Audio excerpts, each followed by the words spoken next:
Allah insanı təbiətdə yaradı, min dərdin, min bir dərmanını təbiətdə verir. İndi bütün dünya buna gedir Gülşən xanım. Çox sağ olun ki, bax bu mövzu ilə əlaqədar çox qlobal bir mövzudur. Bütün dünya təbii sulara gedir. Mən New York'da gördüm, orada bir rayonda hər 100 metrdən bir Hintli ailəsinin həkim Hintli ailəsi, yanında qəsri müalicəxanası.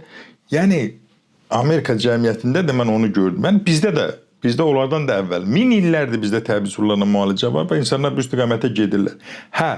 Neyniyək ki, bu allergiyanın qarşısının alınmasında mütləq orqanizm immunitet möhkəmlənməlidir. Onu möhkəmləndirmək üçün nə etmək lazımdır? Hava vannaları qəbul etməliyik.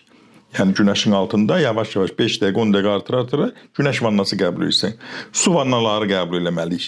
Səhər tezdən idmanla məşğul olmalıyıq. Adi görürsən, ayaqda olan müəyyən problemlərin, göbələyin həllində səhər ayağı corablı şehdə gəzəndə, yazmır onu heç harda ki, bu müalicədə siz bunu istifadə edin. Bu babalarımızdan gələn məsləhətlərdir. Eləcə də bol miqdarda baldan, arı məhsullarından istifadə edən adamlar güclü olurlar, immunitetli olurlar, müxtəlif dəyişikliklərə hazır olurlar. Orqanizmin immuniteti yüksək olur.